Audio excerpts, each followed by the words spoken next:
Essas são características muito claras. Com isso, você vai reter talento. O brasileiro, ele procrastina um pouco decisões duras de substituição de pessoas de baixa performance, em favor de ter um turnover muito baixo. E se você tem a ambição de continuar em alto desempenho, é natural que você tenha que forçar um turnover dessa turma. É difícil pra cacete contratar gente boa. Mas acima de tudo, o líder é humano, né? Não é um super-homem.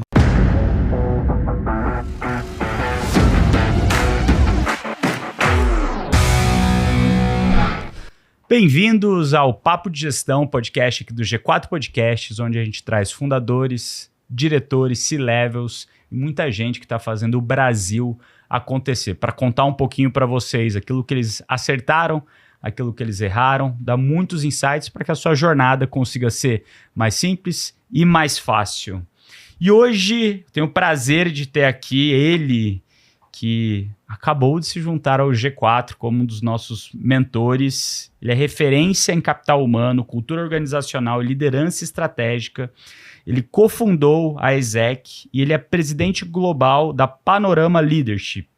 Já falei que ele é mentor aqui do G4 do Gestão de Pessoas e ele também atua diretamente com conselhos de administração, sucessão, formação de lideranças e construção de culturas corporativas sustentáveis. Já impactou aí vários, centenas, milhares de executivos ao longo da carreira dele. Vocês viram que o tema aqui hoje vai ser muito sobre cultura e pessoas.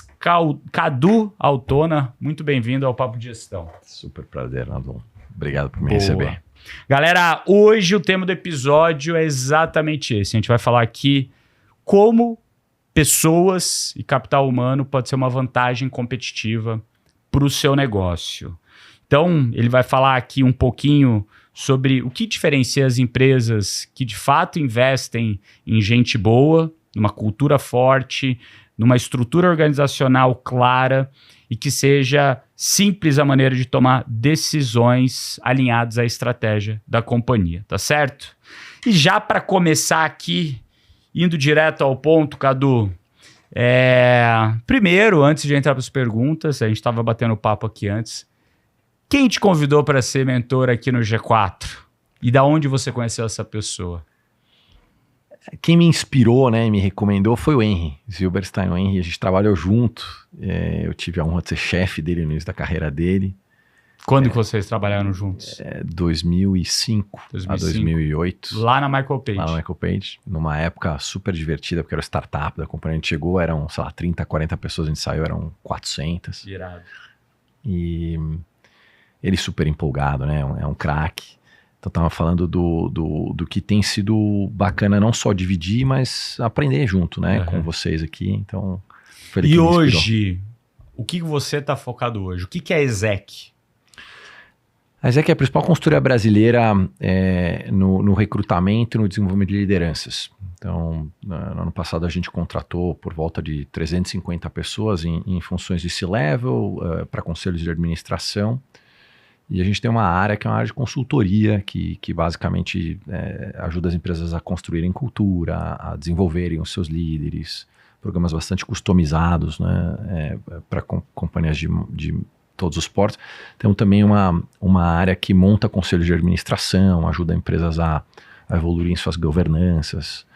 Somos 20 sócios, somos 80 pessoas, a empresa tem 15 anos. E você foi um dos fundadores. Sou um dos fundadores. Agora, você fala que você atende empresas de todos os portos, mas tem um perfil de cliente ideal acima de tantos colaboradores, acima de tanto de faturamento ou acima de tanto e abaixo de tanto? Porque quando a gente fala do portfólio de empresas que tem no Brasil, você tem as empresas que estão faturando 5 milhões, 15 milhões, 50 milhões, 150 milhões, 500 milhões, bi. Tem algum perfil ali que encaixa melhor a Exec hoje? É engraçado, porque em 15 anos a gente já atendeu mais de 2.000 empresas. Então o que a gente costuma dizer não é muito a respeito do porte do setor da empresa, mas da relevância do projeto. Então você pode ser um startup, você pode ter 2 ou 3 pessoas, mas você pode estar precisando contratar o teu co-founder ou o teu CEO, e aí aquela contratação ela é muito relevante, então isso está muito em linha com o que a gente faz. Ou você pode estar, é uma empresa relativamente pequena, familiar, mas que você tem, sei lá, algumas décadas de atuação, você precisa fazer um projeto de sucessão, porque a geração está num patamar de saída do negócio, você vai precisar contratar uma consultoria para te ajudar nessa navegação da governança. Então, geralmente empresas já mais estabelecidas, mas depende muito da relevância estratégica do projeto. Legal. Antes de eu ir aqui para as perguntas, eu tenho mais um ponto sobre isso. Ontem, estava participando aqui de uma mentoria que a gente dá para o nosso programa do G4 Journey. Eu estive viajando no começo do ano, estava na Índia com a minha esposa, uma viagem super bacana que a gente fez lá com uma turma do OPM de Harvard, que eu fiz esse curso lá. Fomos para um casamento, visitamos várias cidades lá com a turma, foi super legal.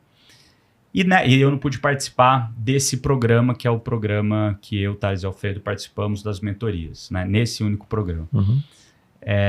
E eu fiz ontem. E nos papos que eu estava tendo, um dos empresários que estavam lá, ele estava falando exatamente sobre isso, que ele tem uma empresa familiar, eles são uma rede de supermercado, eles têm ali várias unidades de supermercado, e quem fundou foi o pai dele junto com os tios. E eles têm hoje algumas pessoas da segunda geração que estão no negócio, outras pessoas da segunda geração que não estão no negócio seguiram outros caminhos. E eles estão exatamente nesse momento de discussão sobre, e aí, qual que é o futuro para a primeira geração? Como eu deveria estruturar essa governança melhor? Será que eu deveria ter um conselho ou não? Será que essas pessoas deveriam ir para o conselho ou atuar como sócios, ter outra estrutura no conselho, ter os executivos que tocam e a família está à parte? Como isso deveria ser? Vocês pegam empresas desse tipo, quando vocês pegam, como que é tipicamente esse trabalho que vocês fazem ali para garantir que exista um andamento bom? Porque muito do que esse empresário falou que ele é da segunda geração, é que a objeção que existe é da primeira geração. Eles sabem que daqui 10 anos vai acontecer, só que intencionalmente eles não querem andar com um processo desse, de, vamos arrumar a casa. Ao mesmo tempo, foi o que eu falei para ele, cara, melhor que você convença logo o seu pai, os seus tios a fazer isso, quando tá tudo bem, do que caso, né, bate aqui na madeira, venha acontecer algo pior e seja muito mais difícil de arrumar. Como que vocês lidam com esse caso onde os próprios fundadores, ou a segunda geração que tem a demanda, mas os próprios fundadores talvez não tenham claro que eles precisam disso? Esse é o Brasilzão, né? A gente lida muito com esse tipo de caso. Isso é o G4. Isso é o G4, é verdade. Só a título de curiosidade, ao longo dos últimos anos a gente montou pouco mais de 70 conselhos de caráter consultivo para empresas exatamente dentro desse momento. E por que eu sou fã da constituição de conselhos consultivos? Porque o conselho consultivo ele te dá tempo de ensinar o empreendedor a ouvir, porque ele não é deliberativo. Você, como fundador, você pode montar um conselho de gente super bacana, você não é obrigado a seguir exatamente as recomendações que eles te falam. E é um soft landing de governança que vai te permitindo, com a ajuda do conselho, fazer as mudanças ao longo do tempo. Porque tudo que uma empresa como essa não quer é a disrupção. Essa desconexão da história da primeira geração com a outra. Agora, o que a gente mais recomenda para esse tipo de empresa é fazer, acima de tudo, uma reflexão do seguinte: onde eu estou, para onde eu vou e que tipo de conhecimento instalado eu tenho dentro da minha empresa. Se a segunda geração tem esse conhecimento instalado, você vai pincelar no mercado executivos que vão complementar esse contexto. Se você nota que dentro da realidade do teu negócio, o que você tem de acionista na empresa não tem esse tipo de conhecimento, você vai eventualmente ser forçado a trazer um CEO de mercado, ou você vai ter que fazer um processo de sucessão mais intenso. Isso tudo tem que estar vinculado à estratégia do negócio, para onde ele vai e o que você detém de know-how, não. E agora, se eles nem estratégia têm, vocês ajudam a fazer ou vocês recomendam uma outra empresa para fazer isso? Não, mas é que não é essencialmente uma consultoria de estratégia, a gente geralmente recomenda outras consultorias que façam isso. O que a gente faz muitas vezes na instância do conselho ou com o time de liderança, são workshops que podem envolver uma lógica de planejamento estratégico para revisar, por exemplo, o propósito, valores, direção. Então, esse trabalho preliminar a gente vai fazer. Agora, acho que tem consultorias que vão se aprofundar no trabalho da estratégia em si, né? Porque de fato é o core delas. É o core, nosso core é capital humano. Perfeito. Agora, voltando ao tema de capital humano, o que diferencia uma empresa que consegue reter talentos de alta performance daquelas que enfrentam uma alta rotatividade e não conseguem segurar esses bons recursos. Eu vejo muitas empresas, principalmente aquelas empresas que estão crescendo muito rápido, onde a gente tira ali a empresa do 0 para 1, do 1 para o 10, do 10 para o 100, que são momentos de empresa totalmente diferentes. E muita gente fala que a rotatividade é ruim. Eu vejo muitas vezes que dependendo de onde a rotatividade acontece, não é de todo ruim. Agora, a rotatividade em quem você não quer perder, de fato, ela é ruim. Então, o que diferencia essa empresa que consegue segurar gente boa e aquela que não consegue? É isso aí. Bom, em primeiro lugar, uma cultura forte, um propósito claro, um sistema meritocrático. Porque o talento, ele quer ser reconhecido, certo? Uma liderança que dá o exemplo. E um ambiente que promove o empreendedorismo e promove a autonomia e a inovação. Essas são características muito claras. Com isso, você vai reter talento. Agora, falando de turnover, eu concordo contigo. Tem um índice ótimo, né? Eu acho que muitas vezes o brasileiro ele procrastina um pouco decisões duras de substituição de pessoas de baixa performance em favor de ter um turnover muito baixo. Então acho que tem um nível ótimo que depende muito do contexto do negócio, caso a caso. E você vê assim, por exemplo, empresas que estão crescendo muito rápido, porque uma das coisas que eu vejo aqui no G4, seja dentro do próprio G4, a gente está ali com 6 anos de vida, então a gente já passou por várias fases diferentes aqui dentro.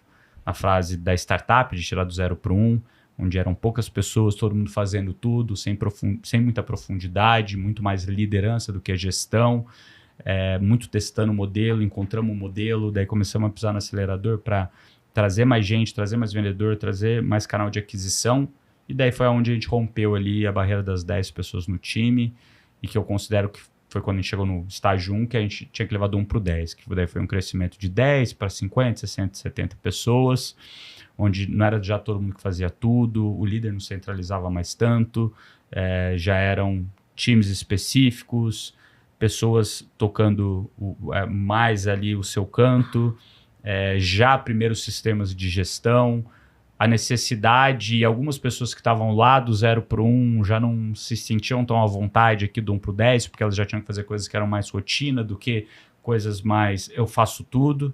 E depois o 10 para 100, que é infinito, e dentro desse 10% eu falo que você tem 3 grandes fases, ali do 10 até um 30, 40, daí do 40 ao 60, 70 e do 70 para frente. Nessa primeira fase ali do 10, do 30, 40, que é quando você vai para 150 pessoas, que já muda totalmente o tipo de gestão, você já tem um nível estratégico, tático, operacional, e depois você passa ali do 150 para 300, 400, depois do 400 para frente, que ainda é outro mundo, quando você chega no 1.000, 5.000, 10.000, e aí vai, e logicamente isso tudo está atrelado a um tipo de faturamento. Agora, o que eu vejo é que muitas vezes a galera que está aqui hoje não é a mesma galera que estava lá no começo. Algumas pessoas essenciais, sim, seguiram junto com a gente, além dos fundadores, mas algumas peças-chave, o João Vitor, o Heitor, e mais algumas pessoas muito chave que estão aí com a ajuda financeira, já estão com a gente há 6 anos junto com a gente. Mas muita gente no meio do caminho saiu, seja porque a gente tirou, seja porque falou, a empresa já não é a mesma coisa que era anteriormente. Isso é normal em toda empresa, isso deveria ser normal. Como você vê isso e como você vê o líder entendendo essas mudanças? Porque são dores do crescimento, é normal. Igual quando a gente é um bebê, que a gente tem um desafio, uma dor. Quando a gente vira criança tem outro, quando a gente está jovem tem outro. Quando tem adulto a gente tem outros desafios. E a gente precisa, como pessoa, como empresa, amadurecer ao mesmo tempo. Você tem que largar alguns vícios, alguns erros que você cometia no passado, algumas coisas que você tinha na cabeça como pessoa para poder evoluir. A mesma coisa na empresa. Como que você enxerga isso? Olha, eu acho que deveria ser normal, especialmente dentro do contexto de vocês, que é uma empresa de alto ritmo de crescimento. Então, quando você escala muito rápido, a tendência é que você faça mais trocas, porque realmente você muda de estágio muito rápido e o perfil que você precisava num determinado momento, não necessariamente você precisa num segundo momento. Em culturas um pouco mais conservadoras, você pode ver pessoas que estão 10, 20, 30 anos, você vê um turnover mais baixo e tal. Depende muito do contexto, mas ainda assim eu acho que é fundamental que as empresas elas tenham um sistema de avaliação de desempenho. Perfeito. Com metas claras, desdobradas por áreas, por gestores, e que ao final do ano você tenha um entendimento de que é natural, se você for estudar, pegar nos livros, que 10, 15% das pessoas vão eventualmente ter um desempenho abaixo do aceitável, e se você tem a ambição de continuar em alto desempenho, é natural que você tenha que forçar um turnover dessa turma. Da mesma forma que você vai ter uns 10 ou 15% de altíssimo desempenho que você tem que dar pista. Perfeito. Porque senão você também aí tem um turnover involuntário, que você perde as pessoas. Então, essa geralmente é a lógica ideal dentro de um contexto de uma empresa que busca alto desempenho. Agora, você vê que quando a empresa está ali do 0 para 1, que tem 10 pessoas, ou do 1 para 10, que ali ainda está com 50 pessoas, é possível de fazer isso? Ou é algo para empresas maiores ter essa meta clara, ter esse desdobramento até a ponta? Porque é um trabalho de gestão que dá trabalho. E muitas vezes o que a gente fala aqui no G4, eu falo muito disso, primeiro progresso e depois ordem. Né? Não adianta você pegar e querer colocar em ordem coisas que você ainda nem viu um progresso. Então, quando você tem 10 pessoas, tipicamente é mais fácil de você gerenciar todo mundo, entender quem está indo bem, quem está indo mal. Você sabe o que está todo mundo fazendo. Quando você chega em 50, esse tipo de sistema já é mais necessário. Tem um momento ideal para você começar a fazer isso? Ou você acha, desde o D0, pelo menos direcionalmente, você deveria ter esse planejamento de metas para o time, mesmo que seja direcional, que não seja ali na vírgula? Desde o D0. Desde o D0. Casa de Espeto, Ferreira de Pau. Na ESEC nós somos hoje 80 pessoas, numa empresa de 15 anos que tem um crescimento menos escalável como o de vocês, mas que a nossa média de crescimento histórico é uns 20% ao ano ao longo da história da empresa. E nós nós somos 20 sócios, nós temos um modelo de partnership extremamente complexo, muito inspirado em grandes escritórios de advocacia. Legal. Nós temos até 9 salários de bônus anual para colaboradores que estão em nível de gestão, não necessariamente em nível de diretoria. A gente tem sistema de avaliação de desempenho. No nosso sistema de avaliação de desempenho, a gente tem mecanismos objetivos, quantitativos e subjetivos, e os subjetivos estão ligados a aspectos culturais, comportamentais. E não só para dar o nosso exemplo, se você for no mercado financeiro, que eu acho que é um mercado que mira muito esse alto desempenho, você vai em casas de asset management, instituições financeiras, FDICs mais estruturadas, você tem geralmente estruturas de 50, 100 pessoas que operam dentro de um sistema de desempenho elevado. Então eu acho que não é uma questão de porte, é uma questão de cultura e de visão. Perfeito. E o que você vê de principais erros que os líderes cometem quando eles precisam montar ou reestruturar o time? Em primeiro lugar, Nardon, é difícil pra cacete contratar gente boa. E porque é difícil e é muito operacional, às vezes ou falta ambição e falta prioridade, porque enche o saco às vezes. Você precisa muitas vezes analisar 300 currículos, entrevistar 40 para chegar a um. Né? E o empreendedor faz 1000 coisas, né? Então, eu acho que falta ambição e falta prioridade. O que você quer dizer com ambição? Falta ambição dele falar, cara, quero a pessoa certa para a vaga. Sim. Vou continuar procurando. Igual eu trato o meu funil de vendas, eu tenho que tratar meu funil de contratação. A escolha não é pelo mais fácil, não é por quem me indicou, uma pessoa que tem um comportamento ético adequado. Não, eu quero o melhor que eu puder para aquela determinada função. Perfeito. Depois, tem um erro muito comum, Nardon, que até é engraçado, que assim, aquela coisa que você acha que é alguma coisa que você delega e cobra do RH. Né? O papel principal de um líder é montar a equipe, é montar e desenvolver a equipe. Só que aí você, dentro do contexto, você acha que o problema é do RH, porque você tem que fazer estratégia, produto, marketing. Depois tem uma outra coisa que pode ajudar muito, que é o seguinte, vocês têm quantos funcionários hoje? Quase 400. Quase 400. Não é fácil você, nas 400 posições que você for buscar no mercado, usar o máximo do teu orçamento, o máximo da tua capacidade para atrair o melhor para as 400 pessoas. Quando você monta a Argentina ganhou uma Copa com Messi mais 2 ou 3. É isso aí. Efetivamente. E perdeu primeiro para a Arábia Saudita. E perdeu para a Arábia Saudita. Então, o que eu quero dizer? O que é chave aqui da prioridade de tempo e gestão? Você mapear quais são suas posições-chave. Se você é um negócio de educação, né, e que cresce muito na tua capacidade de conseguir chegar até o empreendedor do Brasilzão, mercado fora, você muito provavelmente não pode abrir mão de ter uma equipe de marketing, de growth muito ferrada, porque produto, conteúdo, branding é fundamental. Sim. Mas eventualmente você pode pagar um pouco menos ou se dar o luxo de ter um recurso um pouco menos estratégico numa área mais de back-office ou de facilities, porque não é core do segmento de uma empresa de educação. Perfeito. Não é a alavanca, não é a que alavanca do crescimento. Que vai fazer o negócio Exatamente. Crescer. Então aqui é uma questão de mapear posições-chave e focar e priorizar. E por último, tem que ter coragem para tomar decisão em relação à equipe de baixo desempenho. Eu acho que como é difícil e como a gente muitas vezes não sabe, recrutar uma ciência. E como vocês não sabem, você vai, não é ótimo, deixa. Vai lá, continua lá, tá tudo bem. Né? E aí você começa a baixar desempenho. Né? Cara, esse é um negócio legal que você falou, Cadu, porque sempre que eu tô dando uma aula no G4, ou conversando com qualquer tipo de empresário, qualquer momento da vida, eu chego para todo mundo e pergunto, quem aqui tem problema de gente? É a única pergunta que todo mundo levantou o braço ao mesmo tempo. E daí quem tá no interior fala, pô, eu tô no interior, muito difícil conseguir gente boa.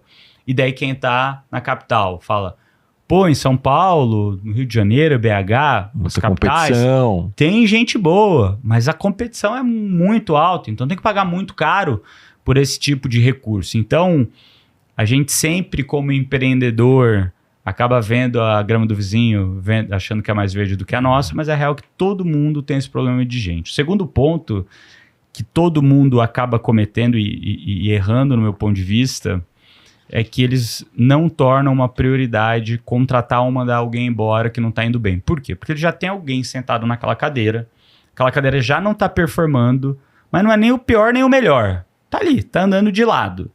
Só que se você sabe, no fundo do seu coração e do seu feeling, e até da sua metodologia de avaliação, que aquela pessoa não deveria estar ali. Só que você para e pensa, cara, vou mandar essa pessoa embora. Pô, eu vou... Dá preguiça, né? Eu vou ficar 4 meses procurando outra pessoa. Daí eu vou ter que colocar essa outra pessoa. Daí eu vou ter que treinar essa pessoa. Daí eu vou ter que resolver. Cara, vai demorar 8, 9 meses pra achar alguém. E daí você passa. E daí você passa. E daí você passa. E daí você passa. E na hora que aquela pessoa era média, ela ficou ruim já, porque a empresa inteira cresceu e aquela pessoa já tá totalmente desfalcada. E você não mudou. O que geralmente eu falo é cria o problema. Tira o band-aid com força. Manda embora. Porque na hora que você mandar embora aquela pessoa, aquilo que estava na tua na tua lista de prioridade em 20º lugar, ele vem para as top 3. E quando vem nas top 3, você vai resolver o problema. E daí você resolve, de fato, bem resolvido. Seja colocando o time para intencionalmente procurar, seja procurando uma empresa que vai te ajudar a fazer aquela posição. E no fim do dia é isso. Se a gente não tem a capacidade de trazer, tem que trazer quem tem capacidade. Daí eu venho para essa pergunta aqui da cultura organizacional. Como que a gente separa o que é discurso institucional? Tá aqui minha missão, meus valores, tá aqui o que tá pregado na parede, tá aqui como a gente deveria viver, como não deveria viver, da cultura real do que acontece no dia a dia. Legal. Essa pergunta é boa. Porque eu acho que existe muito essa realidade no mercado, né? As empresas aí chamam um arquiteto, pintam a parede, escrevem as coisas, mas depois tem dificuldade na execução. Em primeiro lugar, uma vez que você tem um propósito, valores bem definidos, você tem que garantir que você conecta esses valores, esses comportamentos desejados, Nardon, a todos os sistemas de gestão de RH da companhia. Por exemplo, a tua capacidade de avaliar quando você contrata alguém se aquela pessoa tem o fit cultural que você definiu. Perfeito. Depois que ela entrou na companhia, a avaliação de desempenho dela tem que ter critérios relacionados à parte subjetiva de comportamento e de valor. Tem que ter peso no que. E conectar a remuneração variável. A remuneração variável tem que ter 20%, 30% do pagamento do bônus também vinculada àquelas competências-chave, àqueles determinados tipos de comportamento. Porque se você, por exemplo, quer estimular que a tua empresa tenha um valor forte e negociável de inovação, você pode desenhar uma campanha de incentivo interno e você pode estimular que todos os teus colaboradores apresentem os seus cases, os seus projetos de inovação, cadastra lá na intranet, você faz uma análise e você premia trimestralmente os melhores projetos de inovação internos da companhia, porque você dá um recado muito claro que esse é o tipo de comportamento que você espera que a empresa inove. Então, se você não conectar isso com todos os sistemas de avaliação, desenvolvimento, gestão, aí eles vão ficar na parede. Perfeito, perfeito. Cara, uma das coisas que eu vejo e que a gente fala bastante aqui também é que cultura é o que acontece quando você não está presente. Cultura existe, Verdade. Seja intencional ou seja reativa. Se a gente, como líder da empresa, não faz, né, pelo menos esse trabalho de parar, pensar, escrever aquilo que a gente espera e não criar essas rotinas, é isso que você falou, vai ficar ali na parede e ninguém vai seguir aquilo que bem entende. Então, a gente tem que garantir de fato que a cultura e criar sistemas, como você falou, para que a cultura ela permeie e aconteça no dia a dia, mesmo quando a gente não está na companhia, que essa é a maior demonstração de que se você acertou ou não acertou. E daí, quando a gente fala de cultura, o que você acha que destrói mais a cultura? Omissão dos líderes, do time, não ter essa falta de valores claros, estipulados e como a gente vai medir o que se espera e o que não é para fazer, ou você vê que é muito sobre ter líderes que não são bons, e eu não sei se foi em Harvard que eu estudei isso, que 80% do motivo de pedido de demissão de um time vem diretamente correlacionado ao líder ruim do que a empresa em si. Então a empresa pode ser boa, a pessoa pode gostar daquela empresa, mas se o líder direto dela é ruim e tiver muita rotatividade naquele time, a não ser que seja intencional, pode ter certeza que o problema é o líder. O que você vê que mais destrói a cultura? Ou tem alguma outra coisa? Não, olha, eu faço isso há mais de 20 anos e essas pesquisas que você apontou, que você viu lá em Harvard, elas são feitas regularmente, anualmente. E todos os anos o item que é mais apontado em relação a evasão, né, a pedido de demissão está vinculado principalmente à liderança. Então, assim, os três itens que você citou, caramba, se eu pudesse escolher os três são ruins, cara. Os três são um problema. Mas porque assim, vamos lá, a omissão o líder tem que dar o exemplo. Então a omissão é muito ruim, né?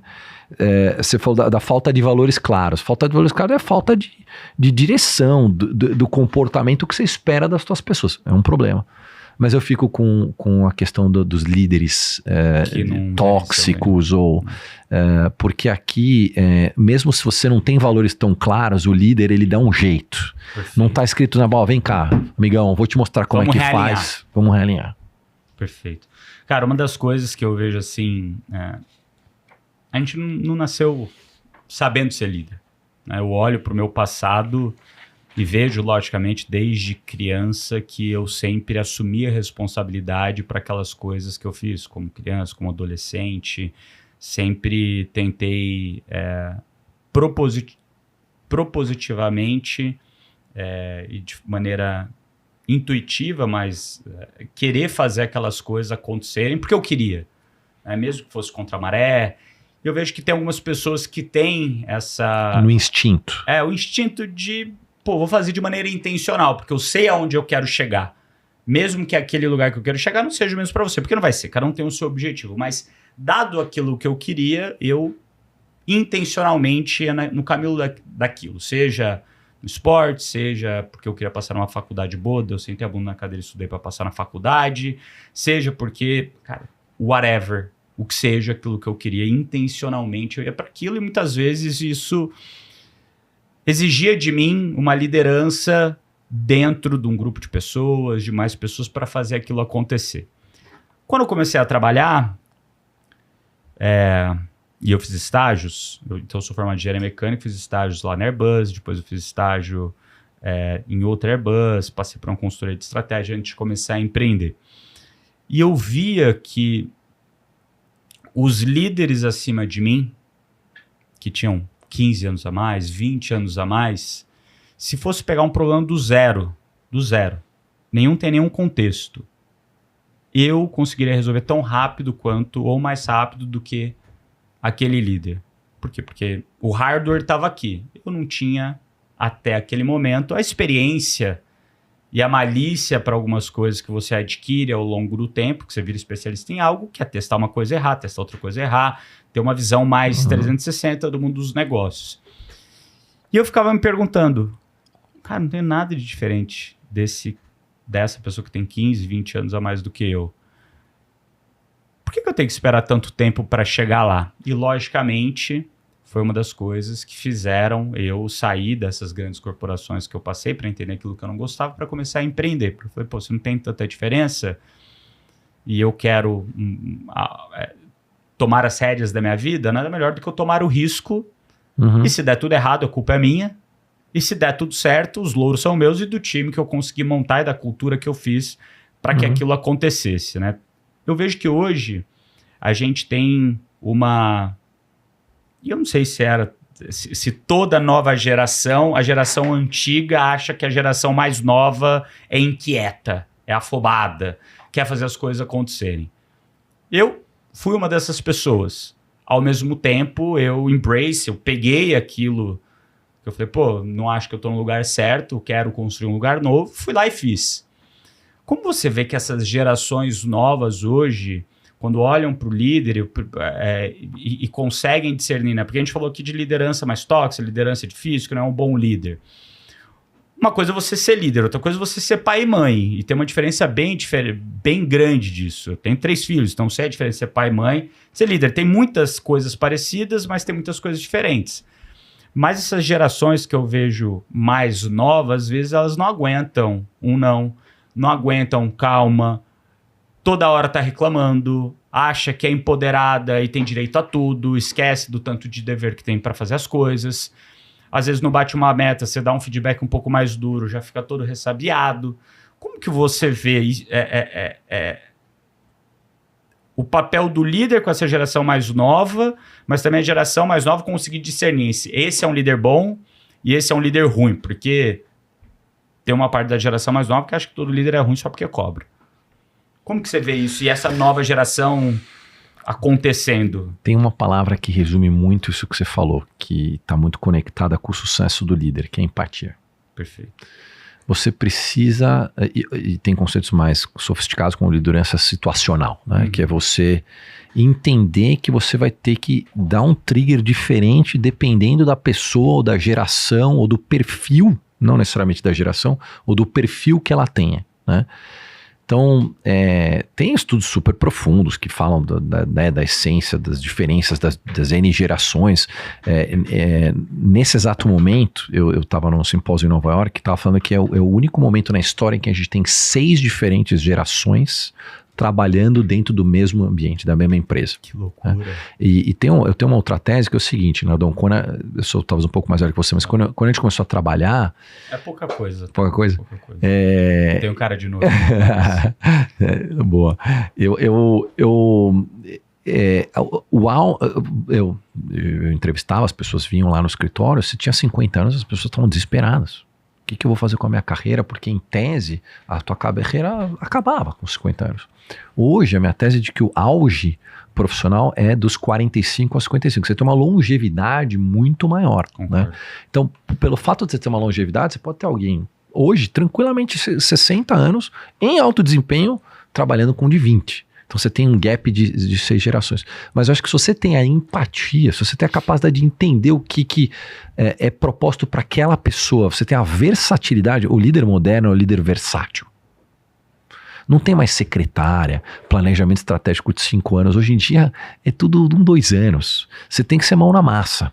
Né? E você tem que ter a mesma capacidade de discutir inteligência artificial com um moleque de 25. Mesmo que você tenha 50. Mas a empatia resume bem isso que você colocou. Cara, tem 2 coisas que você falou aqui, empatia e propósito. Uma das coisas nesses meus primeiros empregos antes de empreender foi a falta dos dois. Foi a falta de propósito. O que eu estou fazendo aqui? Por que eu estou fazendo isso? E qual a visão mais de longo prazo? E junto com isso, qual que é o meu papel nisso tudo? Será que aquilo que eu estou fazendo de fato tem impacto real no resultado dessa companhia? Então imagina, você trabalhando no Airbus, você é uma pecinha daquele esquema todo. E não tem nada de errado. Tem gente que gosta disso e tá tudo bem. Ótimo. Eu não gosto. E o outro é empatia. De fato, dos líderes, eu tive bons líderes, principalmente na consultoria, e tive líderes muito ruins, com zero empatia. E para mim esse é o desafio de todo bom líder. Como você consegue, independente da pessoa que está no teu time, dar esse propósito para ela, e daí vem também de você entender o que move a pessoa.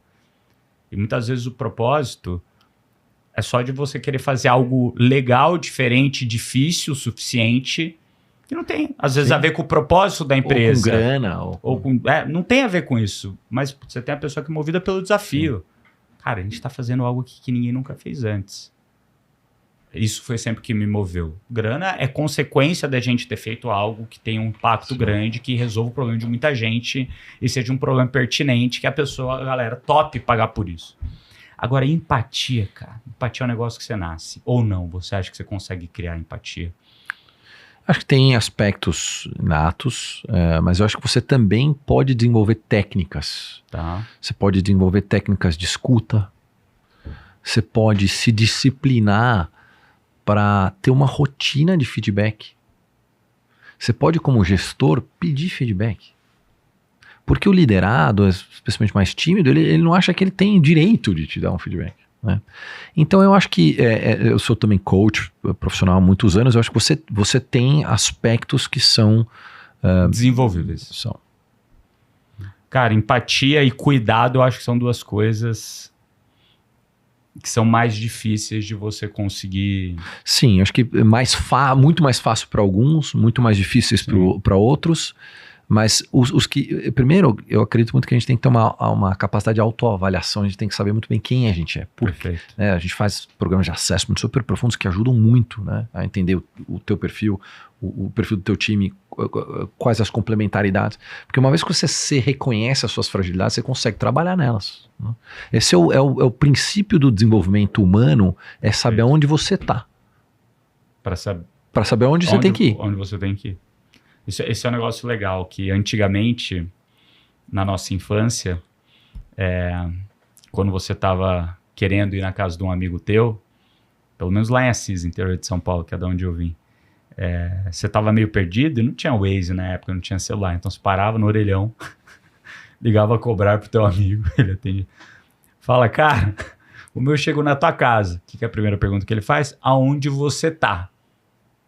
Eu tô na rua Flauzina Liberata de Jesus aqui, com cruzamento com a Cardoso, mais ou menos o número 875. Eu tô aqui, na esquina, tal e tal e tal. Eu falei, pois é, olha só, você vai ter que andar tantos blocos para frente, virar 2 pro lado, fazer tal e tal para chegar aqui na minha casa. Eu lembro disso, porque várias vezes eu ia de bicicleta na casa dos amigos e me perdia, tinha que... Primeira vez, segunda vez que eu ia, tinha que ligar para eles. Agora, isso que você falou de reconhecer o problema que a gente tem, é o primeiro passo para a gente solucionar qualquer problema. E o maior desafio, no meu ponto de vista, é as pessoas terem a humildade intelectual de saber que elas têm um problema. Claro. E esse é o maior desafio. Porque muitas vezes as pessoas não acham que elas têm um problema. Por exemplo, e eu vou dar aqui exemplos dos mais diversos possíveis. Desde a pessoa que é alcoólatra, não acho que é aquilo que é um problema, da pessoa que se alimenta mal e está acima do peso. Fala, estou um pouquinho acima do peso, estou com uma barriguinha, mas sempre foi assim. Mas vai olhar teu colesterol, teu triglicérides, tua... energia. Tua energia, como você dorme. Cara, isso não está te fazendo bem. Você vai viver pelo menos uns 15 anos a menos. Agora, a partir do momento que você fala, opa, tá errado. A situação que eu tô não é boa. Só o fato de você reconhecer... Exato. Você já andou 99% do caminho. E na conexão com a empatia, o líder que demonstra fragilidades, ele gera mais empatia porque ele fica mais humano. Agora, essa é uma dúvida que normalmente as pessoas têm, principalmente os líderes de primeira viagem, que eles são colocados naquela posição de liderança, mas eles têm aquela dúvida, agora virei líder. Virei líder, então tenho que ser o fodão, tenho que ser o durão, tenho que resolver tudo. E tenho que ser duro, ou tenho que ter a resposta na ponta da língua. O quanto pedir feedback do time nessa hora é positivo ou negativo, no sentido de demonstrar muita fraqueza e a pessoa fala, pô, tá perdido? Pergunta ótima. Eu acho que tudo é uma questão de dose, da dose e do momento. Então você não pode ser ingênuo politicamente, qualquer companhia é uma organização com aspectos políticos, então obviamente você tem que demonstrar que você está no comando emocional da tua função.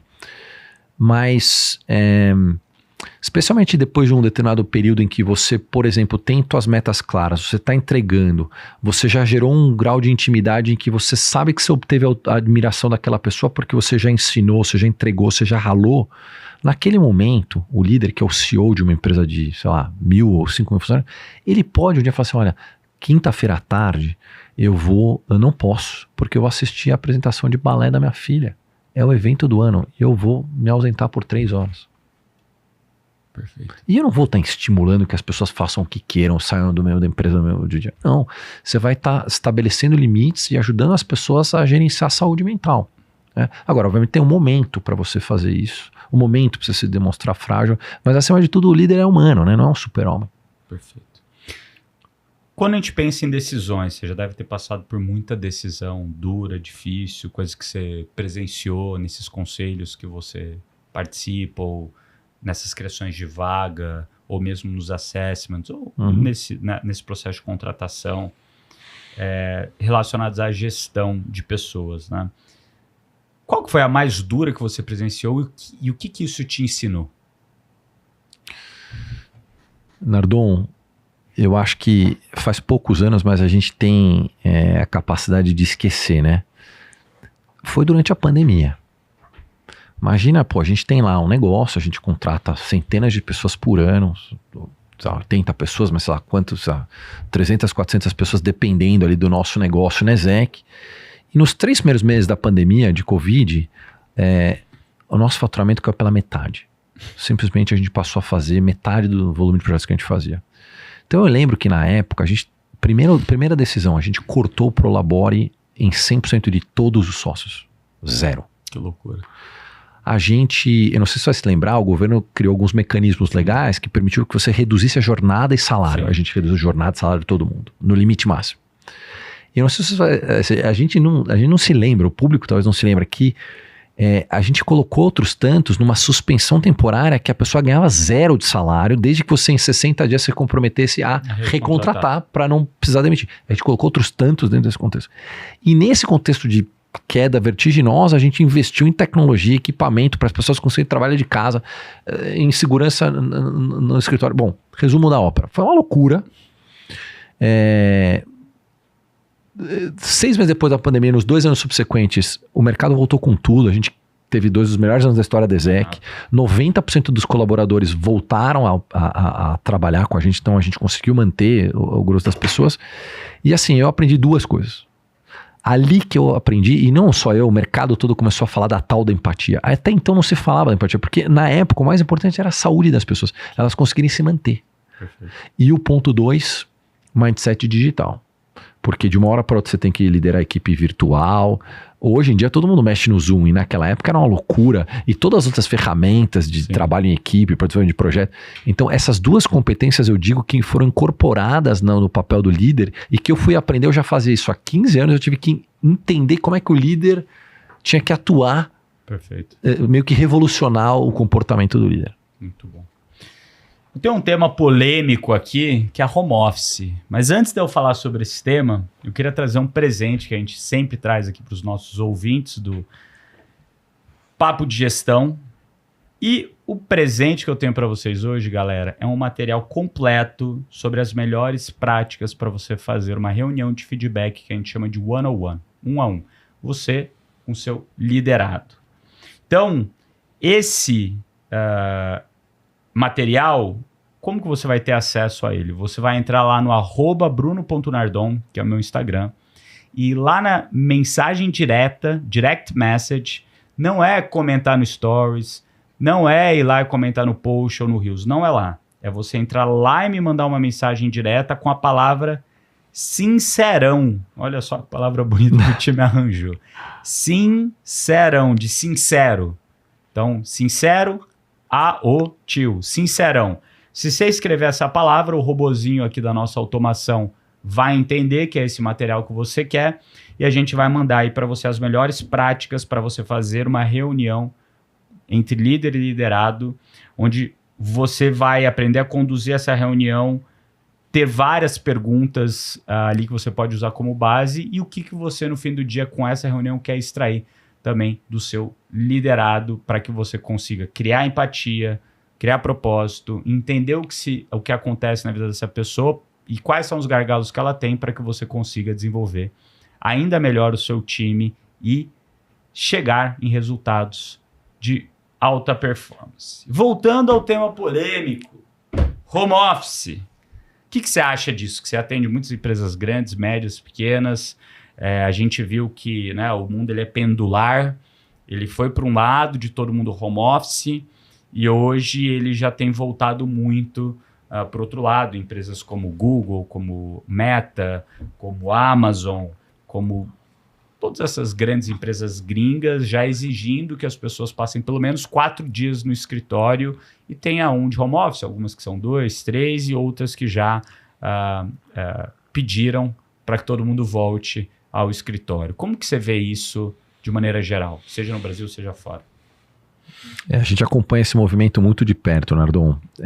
Eu acho que voltar a um cenário em que 100% das empresas vão ter os profissionais 5 dias por semana no escritório, que é o período pré-pandemia, eu acho que a gente não vai voltar mais. Eu acho que há aprendizados e há ganhos de produtividade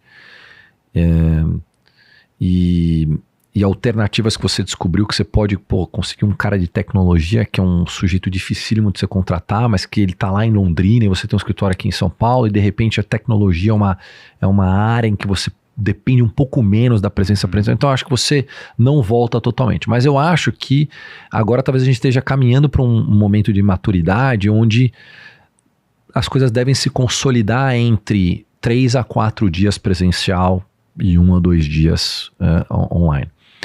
Mas o que eu acho é que as empresas têm que aprender a lidar com isso, porque eu acho que muitas não aprenderam a lidar com isso totalmente. Vou dar um exemplo.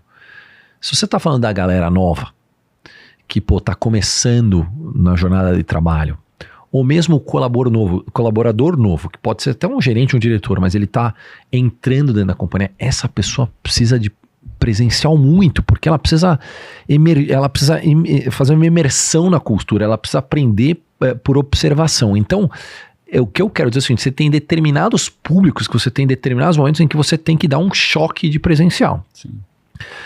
A outra coisa é, você pode ter eventualmente, como eu disse, exemplos de equipes de tecnologia que podem estar mais pro pêndulo do virtual.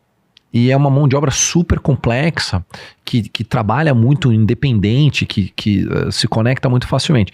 Então, o que é a arte, na minha opinião, da gestão é como você garante que você tenha uma política de gestão customizada para os diferentes públicos, porque pode ser pessoas que vão ser 100% presenciais, a pessoa da recepção, a pessoa do varejo, da loja, e essas pessoas precisam de determinados estímulos. As pessoas que estão mais para o pêndulo do virtual, você não precisa oferecer benefícios do carro. Você não pode, cacete, eu vou oferecer carro para os meus gerentes, mas tem os caras que não vão nem para o escritório. Então esse cara você tem que mudar a lógica do benefício que você oferece. Então, e quando você tem o ambiente misto, você tem que garantir, Nardon, que se você tem 3 ou 4 vezes para o escritório, que determinadas equipes precisam se conectar mais com outras, marketing e vendas. Não dá para eu trabalhar em marketing e em vendas e eu nunca cruzo essa área. Você pode cruzar menos o cara da logística, você pode cruzar menos o cara... Marketing e vendas não, só para dar um exemplo. Então você tem que criar mecanismos para saber lidar com esse ambiente. Acho que é aí que está o caminho. Perfeito. Esse é um tema polêmico. Eu concordo direcionalmente com o que você falou.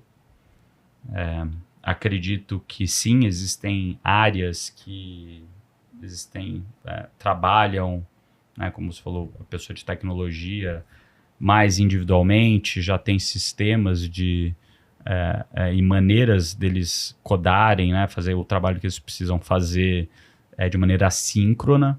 Ao mesmo tempo, eu ainda vejo que o papel do presencial, principalmente quando você tem um time de tecnologia que é mais core da companhia, está próximo do produto, está próximo do marketing, está próximo do atendimento ao cliente. Isso faz com que o ganho seja muito grande, porque dá para você desenvolver a mesma coisa de várias maneiras possíveis, né? A gente sempre pensa num tripé de qualidade, custo e tempo. Então, você só pode escolher 2. Se você quer rápido e barato, vai demorar. Se você quer com qualidade e rápido, vai custar caro. E assim por diante, você vai brincar aí com esse tripé. E muitas vezes, principalmente eu, que já trabalhei muito com desenvolvimento de tecnologia, seja na Canui, seja na Dafit, seja na própria RAP, uma das coisas que eu via que era um diferencial competitivo que a gente tinha era ter o time de tecnologia com o time de produto muito próximo do time de negócios, e entendendo qual que é a dor de fato que o negócio quer resolver, e fazendo um meio de campo, né, esse time de produto fazendo um meio de campo de tecnologia e negócios para chegar num compromisso de como eu faço esse tripé ser o melhor possível entre o combinar de qualidade, tempo e valor para você fazer aquilo. Porque, de fato, você pode fazer um desenvolvimento de tecnologia que vai demorar 1 ano, você vai resolver, de fato, o problema pro resto da vida, mas é aquilo que você precisa, provavelmente, de maturidade que a empresa está agora. Então, eu vejo que essa proximidade é muito importante, essa é a primeira coisa. A segunda coisa, e daí eu não sei se é má fé, se é oportunidade, ou se é o jeito que o mercado funciona, muitos dos desenvolvedores acabam pegando 2, 3 trabalhos, e como não tem ninguém monitorando eles acabam, e muitos deles trabalham como PJ no mercado como um todo, né? Muitos deles não querem ser CLT por N motivos, né? E daí quem sou eu para julgar isso?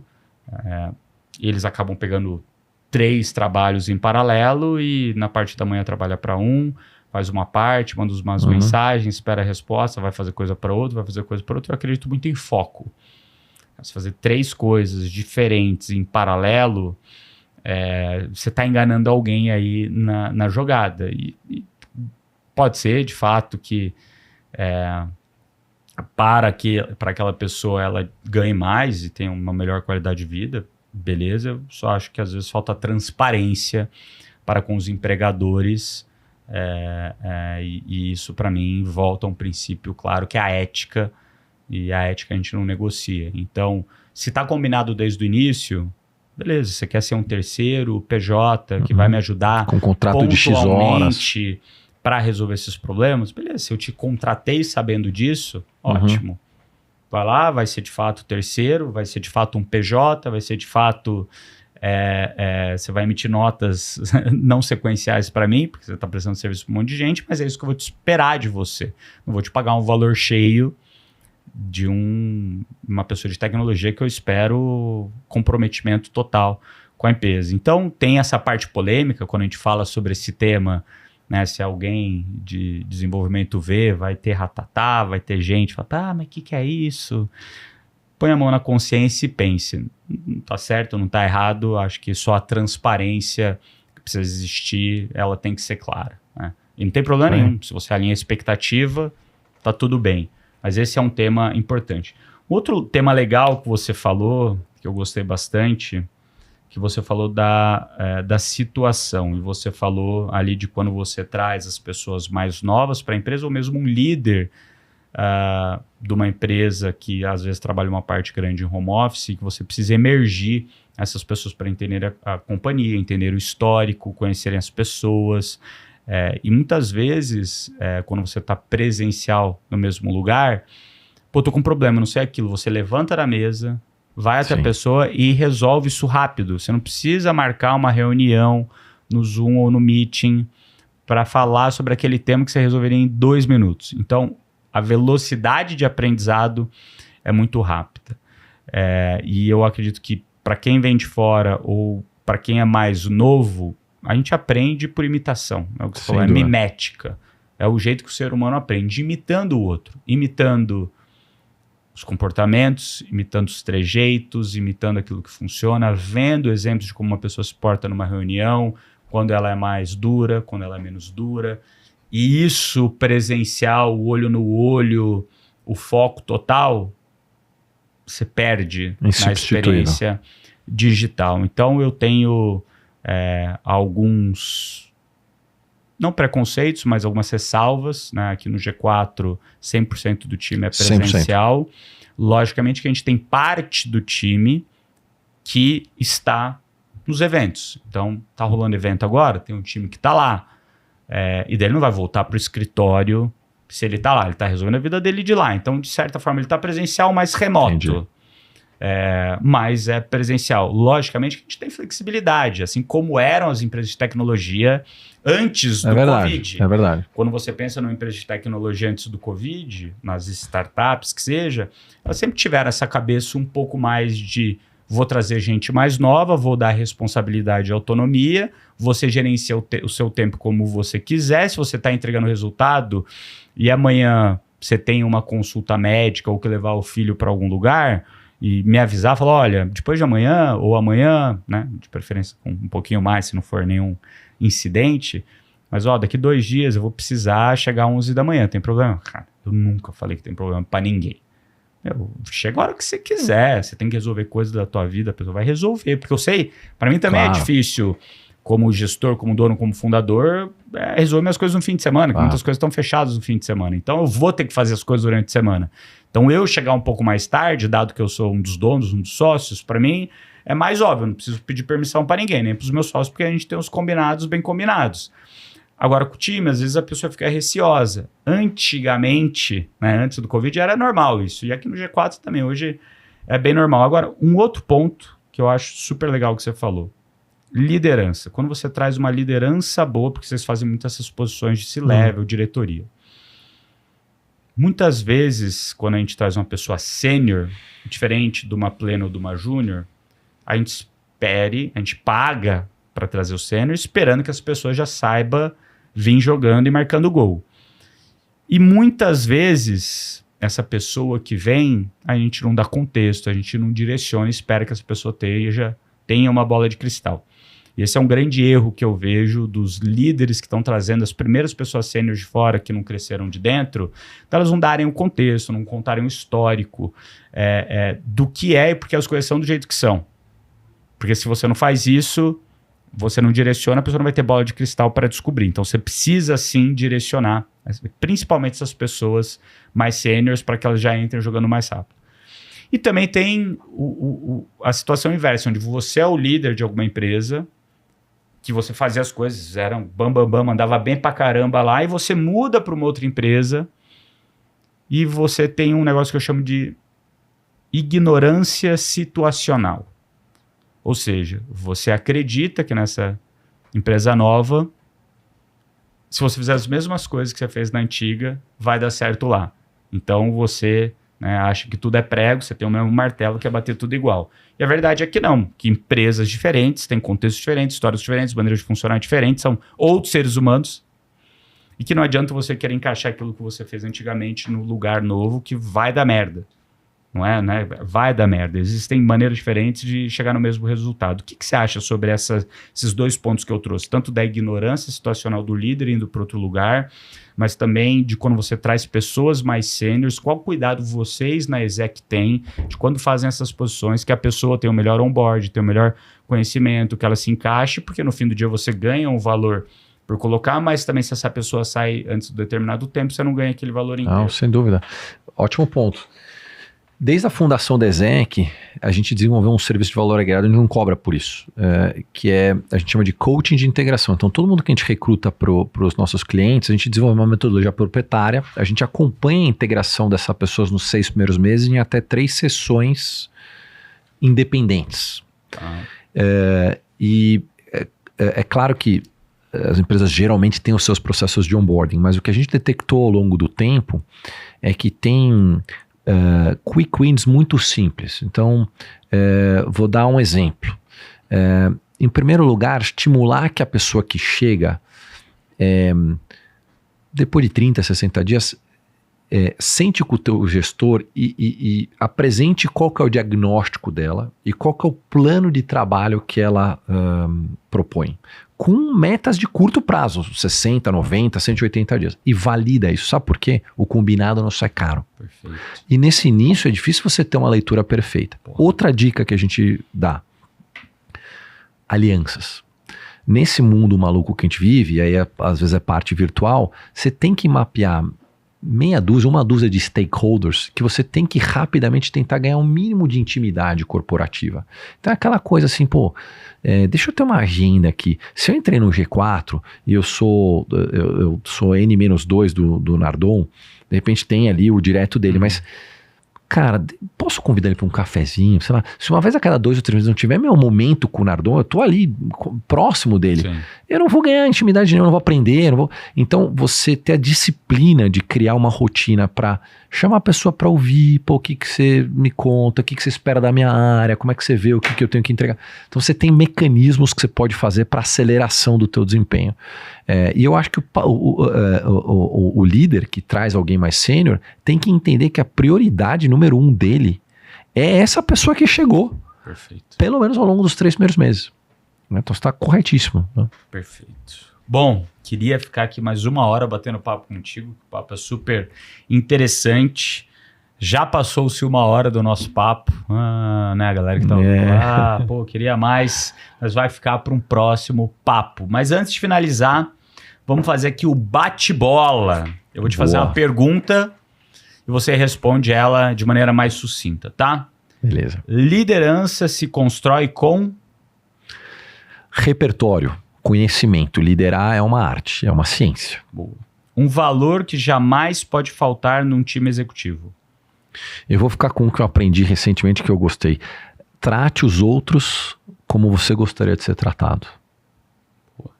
Um líder que te inspira. Bill Gates. Um erro comum que enfraquece a cultura. Falta de feedback. Sucessão se faz com... planejamento. Conselho bom é aquele que é dado por pessoas que são efetivamente competentes naquele tema. Então você, sugiro, se cerca de pessoas, muito cuidado com quem você se cerca, né? Um livro que você recomenda sobre qualquer tema. Não precisa ser de negócios, tá? Caçador de Pipas. Sobre o que é o livro? É uma história linda sobre um menino que nasceu no Afeganistão e que viveu os horrores, né, de uma sociedade muito atrasada. E eu sugiro esse livro porque a política, né, ela me toca muito porque eu acho que geralmente a administração pública na maior parte dos vezes, o antro da má administração, da má gestão. Né? Então, falta de valores, falta de liderança, corrupção, cultura, tudo errado, né? E esse é um livro lindo de uma mensagem de um garoto que vive num ambiente extremamente adverso e que é um ensinamento assim, de comportamento, de valores, de resiliência. Cara, tem até uma matriz legal, né, que fala um pouquinho sobre isso, né? Quando você gasta o seu dinheiro com você mesmo, você age de uma maneira. Quando você gasta o dinheiro dos outros com você, você age de outra maneira. Quando alguém gasta o seu dinheiro com ele mesmo de outra maneira, e quando alguém gasta o dinheiro dos outros de outra maneira, é o pior resultado. Uma tragédia. E esse é o governo. É o governo. Esse é o governo. É o dinheiro dos outros com outros. Então eles fazem de qualquer jeito. O dinheiro dos outros com eles, normalmente eles tentam maximizar o que eles vão ganhar, então vão fazer aquela melhor compra que talvez eles não fariam para eles, porque eles vão gastar mais do que eles poderiam. O dinheiro seu com você mesmo, normalmente você vai entender o seu valor e o teu custo, tentar pegar o melhor custo-benefício.